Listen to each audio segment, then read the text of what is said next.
Hi everyone. So, in my first book called Healthy Medicine, I wrote a chapter called Do We Need God for Healing? And I want to talk about that chapter because it's so interesting. Here's the copy. This is my book called Healthy Medicine. You can get it from my, if you go to my email, info@creatinghealth.co.za, info@creatinghealth.co.za, or I think at the health shop at Farm Village, Earthly, they still have some copies of the book. The book you'll see on the cover is a spiral. That spiral was made on the beach in Noordhoek. My wife made the spiral on the sand and we took a photograph of it. I love spirals. They kind of open to the exterior and open to the interior, which has been what my life has always been about. You can see open to the exterior and the interior. And the spiral is a little bit like the way I see a human being. We are kind of spirals, open to the world outside us on the one hand, and yet we have an interior dimension as well, and that always fascinates me. So, yeah, do we need God for healing? Such an interesting question. Of course, it revolves around the word God, and everybody has obviously a different understanding of that word. And that's not difficult to understand because everybody has a different view on a lot of words. Like take the word love, for example. We all seem to, if I asked you, do you know about love? You'll say yes, but what kind of love are you talking about? Because there's the love that the thinking mind can go to, and the thinking mind can describe love, and you can read about it in books and all kinds of ways that you can read about love as a thinking process.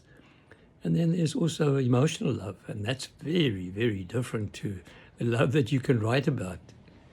And apart from emotional love, and even that has many flavors to it, there's also love that you can feel.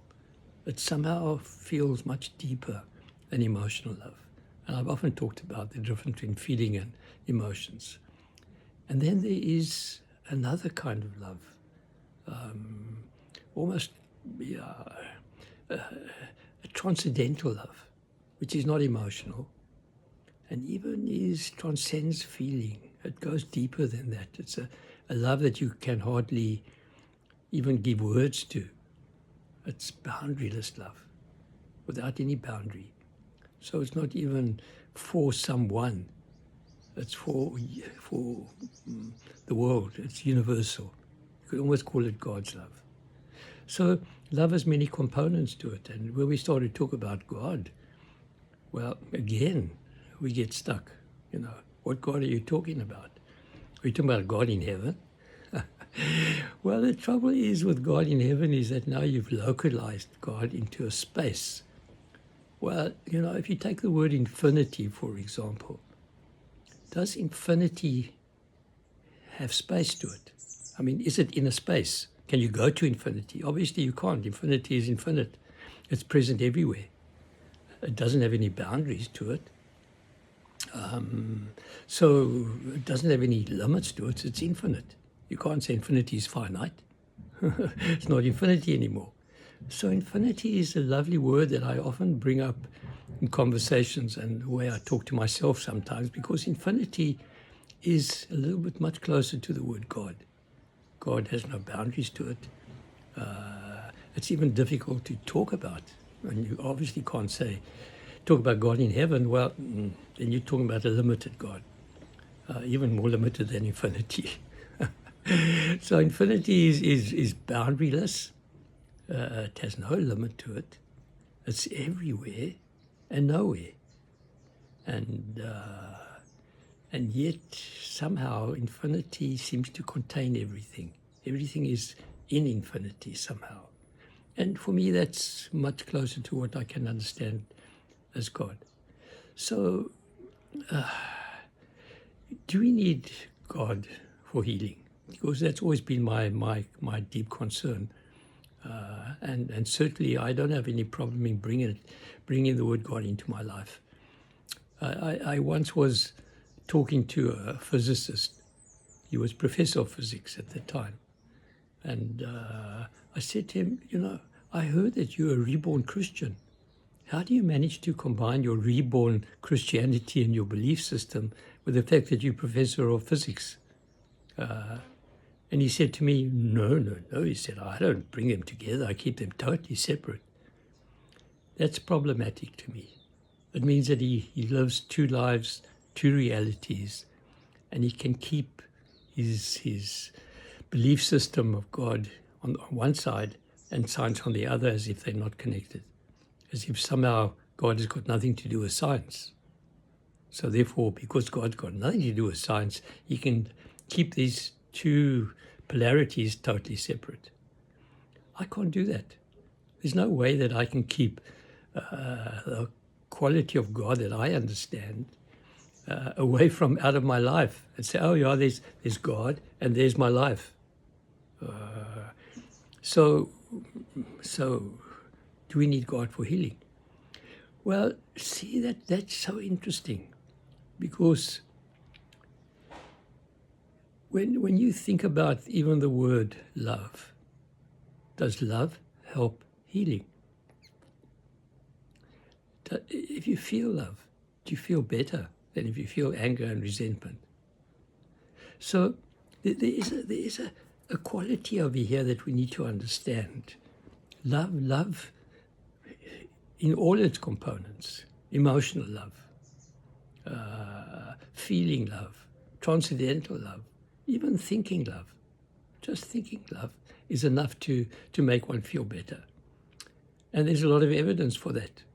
So there is this great mystery out there that there are components of living that are supportive to health. And they're mysterious and enigmatic in all kinds of ways. Take, for example, the power of prayer. I've written a paper on the power of prayer. And in that paper, that it was done in a hospital in which every second person that came into the hospital was prayed for by a group of people in different parts of the world. They were just given the name of the person, not even what the person problem had. They were just given the name of the person and asked to pray for that person. And every second person was prayed for, and the people that were prayed for did much better than the people that weren't. The incidence of complications were less, the recovery rate was faster, and that was statistical. So power of prayer works. Were all these people believers in God? I don't know that. They just prayed. They were from different religions even. So it didn't make any difference. So people were praying, and there was results. So we are able to influence the way the physical body functions in different kinds of ways. And praying for people makes a difference. I've often mentioned the power of the placebo. A placebo is a non-chemically active pill that you give to someone. It's a placebo. And despite that it's got no activity, people always respond to the placebo. Even if you're comparing it to a drug and the drug might do better than the placebo, nevertheless, a whole lot of people respond to the placebo as if it's a drug. So just thinking, even though they're told sometimes that it's a placebo, despite that, they will come back and say to the doctor, I know you tried to trick us. It wasn't really a placebo, was it? It was a real medicine. So just the fact that somebody handed them this pill and said, please take this 2 or 3 times a day, that was enough to initiate an effective healing process. So do we need God for healing? Well, God works in mysterious ways and may enter into all kinds of interesting processes. But the fact is that if you pray, you believe in God, your belief system and can make a difference, and love can make a difference. Positive attitudes make a difference. So we're surrounded by the possibilities of healing in an astonishing ways. And all of that is being now supported by even quantum science.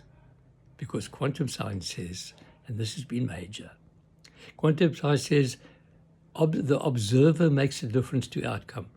The mere act of observing changes what you observe. That's something. That's amazing. That's going to, when that understanding infiltrates into science, science will have to shift. The mere act of observing, the mere act of doing an experiment changes what you observe. So total bias in one sense. Science is not impersonal. It can't be impersonal because you're dealing with human beings, and all human beings have attitudes and biases and thinking processes, and all that can affect outcome. So we need to take some care in the way we live our lives, in the words that we use. Be careful of the words that you use. Be careful of the thinking that you have. Be careful of the emotions and the feeling. All of that has an effect on outcomes and can affect the outcome of ill health.